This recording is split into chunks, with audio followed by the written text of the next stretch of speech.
Bonsoir chers auditeurs et bienvenue dans notre émission Course hippique expert. Je suis François Le Turf et ce soir nous allons décortiquer ensemble le Quintet Plus du vendredi 7 novembre 2025 à l'hippodrome de Paris-Vincennes, le prix Dejopedja. Bonsoir François, bonsoir à tous. Je suis Marie Gallop, ravie de vous retrouver pour cette analyse.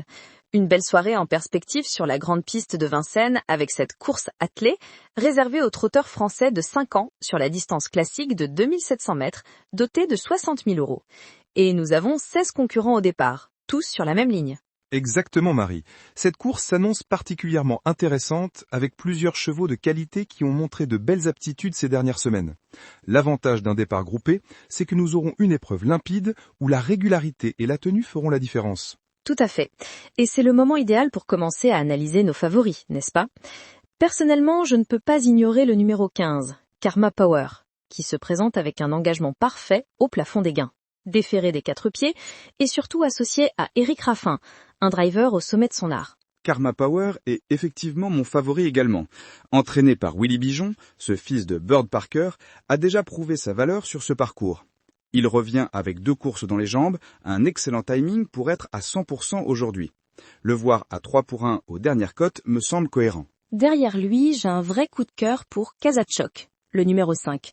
Ce pensionnaire de Mathieu Mottier est simplement irrésistible depuis plusieurs semaines.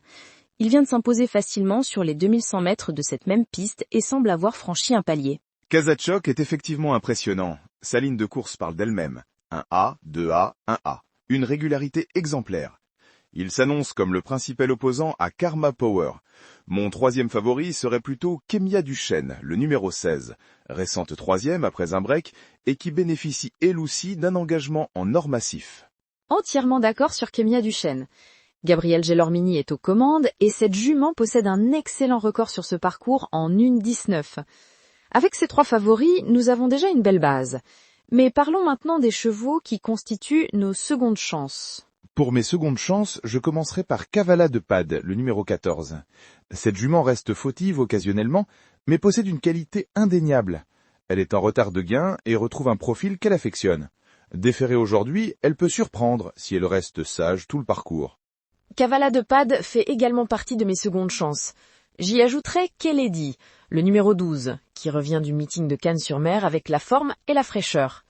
Déférée des 4 pieds, elle peut s'adapter à la grande piste et jouer un rôle actif dans ce quintet.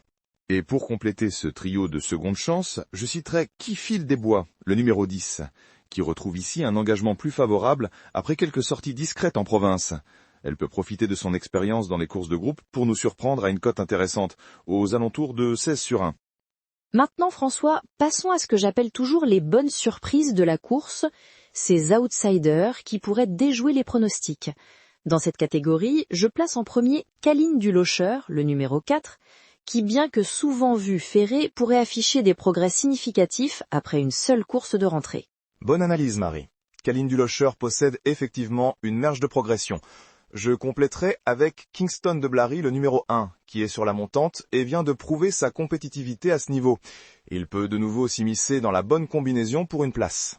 Et pour terminer ce trio d'outsiders, je miserai sur Keraldo, le numéro 7. Il a déjà réalisé un podium dans un quintet sur ce tracé, et même s'il doit améliorer son chrono pour rivaliser avec les meilleurs, sa constance lui confère une chance solide pour les places. Nous devons également parler des gros outsiders, ceux qu'on ne retient généralement pas mais qui pourraient créer la surprise à grosse cote. J'en vois 3. Kyoto Diejo au numéro 13, qui retrouve un bel engagement avec un assouplissement de ferrure. Kufra Iris Ice au numéro 11, déféré des 4 et capable de tenir la distance.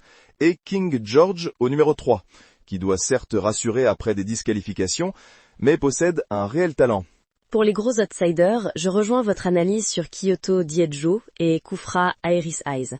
Mais je remplacerai King George par Crack Cléa, le numéro 6. Certes, il est plus à l'aise aux montées, mais il pourrait surprendre à grosse cote si la course est rythmée. Marie, selon vous, quel serait le cheval à suivre particulièrement dans cette épreuve, celui qui pourrait vraiment progresser suite à cette course? Sans hésiter, mon cheval à suivre est Kazachok, le numéro 5.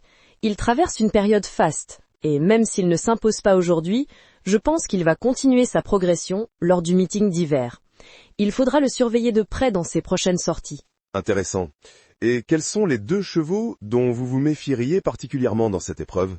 Je me méfierais particulièrement de Kung Fu Quick, le numéro 9, qui effectue sa rentrée après une pause estivale, mais qui possède une ligne de course impressionnante. 1-1-2-A. Et également de Cassiope Wind, le numéro 8, qui manque encore de compétition, mais possède un excellent record en 1 minute 10-6, ce qui la place parmi les plus rapides du lot sur le papier. Il est temps maintenant de synthétiser nos analyses pour proposer à nos auditeurs des combinaisons de jeux. Pour le multi en 7, je retiendrai les numéros 15, 5, 16, 14, 12, 10 et 4, c'est-à-dire nos 3 favoris et nos 3 secondes chances, complétées par Kaline Dulocher, qui me semble la plus fiable parmi nos outsiders. Une combinaison très solide, François. Pour les jeux en quintet, je propose 3 approches différentes. Pour un jeu facile et sécuritaire, 15, 5, 16, 14, 12. Pour un jeu de difficulté moyenne, 15, 5, 16, 10, 4. Et pour les joueurs qui aiment la difficulté et les grosses cotes, 5, 14, 12, 1, 13. Excellente suggestion, Marie. Pour conclure, je rappelle à nos auditeurs nos choix principaux. En favori, les numéros 15, 5 et 16. En seconde chance, les numéros 14, 12 et 10. En outsider, les numéros 4, 1 et 7. En gros outsider, les numéros 13, 11 et 3 ou 6 selon votre perspective. Le cheval à suivre est le numéro 5 et ceux dont il faut se méfier sont les numéros 9 et 8. Tout à fait, François. Je rappelle nos 3 combinaisons pour le quintet. Facile, 15, 5, 16, 14, 12. Moyenne, 15, 5, 16, 10, 4. Et difficile, 5, 14, 12, 1, 13. J'ai hâte de voir le dénouement de cette course qui s'annonce passionnante. Merci Marie pour cette analyse pertinente. Chers auditeurs, n'oubliez pas que le prix Dejopenja se court ce soir à 20h15 sur l'hippodrome de Paris-Vincennes. Nous vous souhaitons bonne chance dans le jeu et vous donnons rendez-vous dès demain pour l'analyse des résultats et les pronostics du week-end. C'était Course Hippique Expert, votre podcast spécialisé dans l'analyse des courses et les pronostics. Au revoir à tous et que le meilleur gagne. Au revoir à tous et que le meilleur gagne.